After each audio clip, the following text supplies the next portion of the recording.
Reis eithon, da ni'n licio yn y swynnar dydyn. Oedd hwnna ffordd da hynna i bwysio nôl o Siom y Swlth yn dweud? Oedd yn, da ni gyd yn gwybod fel chwaraewyr, management staff, y board, y clwb, oedd hwnna ddim yn cnafn tawn o pawb yn gwybod amdan. Felly, oedd rhaid i ni heno yma, oedd rhaid i ni dangos reaction, ac dwi'n meddwl o'na ffordd gwell i dangos reaction i pawb. Nos Wener dan y goleuadau, camera sgorio yma, gêm yn fyw ar teli, lot o Cofis yma'n gotchad, 3 point clean sheet, so fe dath yn gofyn am well.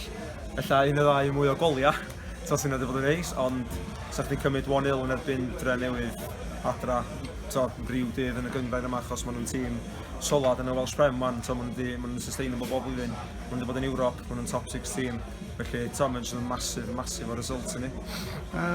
Ti wedi sôn yna bod Drenewydd yn tîm da, nhw wedi sefydlu yn y gyngrair maes blynyddoedd. Sut ti'n meddwl ydy o felly bod ni wedi cyrraedd nhw ddim yn gyffyrddus eich ond bod ni wedi, nid i gwir, oedden ni dipyn well tîm hynny o ddod? Oedden ni, dwi'n meddwl, oedden ni jyst gyntaf i fel, oedden ni gyntaf i'r second balls, ac oedden ni'n gwybod lle oedden ni'n gallu neud yn bach o damage, a dyna sy'n gallu yn cyfleon yn y hanner gyntaf. Mae'n jyst yn siomedig nath ni ddim cymryd nhw, ond eto, fath o dwi'n dweud bob tro, da ni yn creu nhw, a da ni jyst lwcus yno, oedd yr un gol gafon ni oedd yn ddigon i curio'r gêm, ond ia, maen nhw'n tîm rili da, solid, maen nhw'n fit, maen nhw'n physical, ac yn nhw'n strength in depth fit, o'r subs gan nhw'n dod on, maen nhw'n effective a gallu newid y gêm. Felly, mae hwnna fyny na fe un o'r result sgora ni yn y Welsh Prem, dwi'n meddwl. A dwi'n gofyn i chdi am y formation dipyn bach yno, cos ti'n chwarae'n cefn i ni. A athyn ni fo 3 yn cefn hyd o do? Sut oedd hwnna? Oedd iawn, oedden ni'n gwybod oedden nhw'n chwarae either 1 a 2 yn y fan y 10, neu 1 yn y 10 a 2 yn y ffrynt, felly oedden ni bod trwy efo 3v2 overload. Ond hanner ffordd trwy first half, achos oedden byd yn gweithio nhw, oedden nhw'n swapio y winger os bod munud. Nath nhw'n penderfynu mynd efo 3 fyny top i matcho ni 3-3. Ond eto, so gynna ni Crowd, so gynna ni Leo, a gynna ni Noah, yn canol fan'na, fatha insurance iddyn ni, so gynna ni'r 4v3 fan'na. Felly, mae'n gallu dyn anodd os ti'n switch off, ond oedden ni'n switched on trwy game i gyd. Starting position rampon, dwi'n meddwl yn superb trwy game. A wedyn, pan mae pawb ar y gêm fel la, mae pawb jyst yn gael hyder a mae pawb yn adeiladu'r hynna. Ac fatha ni dweud yn interview efo sgorio fan'na fan, dwi'n meddwl yn ei llawn heddi curio'r gêm a gael y 3 points. Gret. A jyst yn olaf, da ni ar 15 points yn barod. Da ni, second season syndrome, mae pobl yn dweud. Dwi wedi clywed o gael dweud fy hun. Dwi'n mynd edrych. Ydy des eich ond dwi'n mynd edrych felly ni'n ydy. Dydy o ddim, Paul. Dydy dim bod yn overconfidence na'n byd fel da ni'n gwybod gan ni ddigon i cystadlu yn y gyngrair yma a dim yn... Da ni eisiau fod yn competio yn y gwylod, da ni eisiau mynd mwy uchel da ni'n gallu. A mae un o'r un negas a da ni'n deud ar y gêm blwyddyn dwytha. Da ni eisiau gorau sbio lawr, da ni eisiau gweld faint mor uchel da ni'n gallu mynd. A faint o gap da ni'n gallu cau yn y top. A faint o gap da ni'n gallu mynd i ffwrdd wrth y reis yn y gwylod. Felly mae hwnna heno, dwi'n meddwl da ni'n mynd 6 pwynt i ffwrdd wrth Drenewydd heno. Felly mae hwnna jyst yn masif o wyn, fatha ni'n deud. Un o result a perfformiad gorau yn un uwch gyngrair, dwi'n meddwl. Gret, diolch Dynes. Diolch yn fawr, Paul. Bydd i golaeth o un i dim yn erbyn y Drenewydd, hiw. Ti'n bwysio yn hynny, dweud sio? A ti'n dechrau hefo Cymraeg? It's just am change, fe? Are we live? Yeah. Are we live? Yeah. Dwi'n wrth fy modd hefo yr perfformiad y bechgyn. Un gol yn y game, clean sheet i Rambo ar y tîm. A i'r penwythnos y fori, dwi'n hapus iawn. Thanks for that. No worries. You know, we mentioned post-match after Tuesday that was important that the boys performed. I know the supporters' performance tonight. They did, didn't they? I think they did and more. Yeah. I think they went above and beyond. We went in particular shape, you know, because we know Newtown work the diamond formation really well. And you know, like I said to you there, Paul, off camera, when you notice like their management team or players from the opposition getting on at each other, you know, little shouts such as you know, not being on it, not being at the races, etc. You need to capitalise against a team like Newtown, because if it's the other way round, they've got quality to kill you. But yeah, from 1 to 11, and the lads that come on, you know, we've had Sean Kavanagh and young Aled pull out through illness early.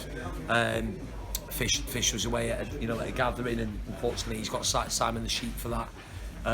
So yeah, we were a little bit light in that sense, but fantastic for Perks to come in and give us a hand, like with Rambo the goalkeeper. I know he worked him really hard, and the lads were bang at it in a warm-up between myself and Reece. I like to sort of have a mingle and that with the fans beforehand. Fish and Reece tend to look after that, but yeah, sometimes I can seem like a little bit flustered and like a bull in a china shop, like, really, to be fair. But I don't know, it's just one of them things where I just want everything to run smoothly, and when the dust has settled, when I'm speaking to you now and you've won the game 1-0, yeah, it's an unbelievable feeling. It sets you up very, very nicely, like, for the weekend, to be fair.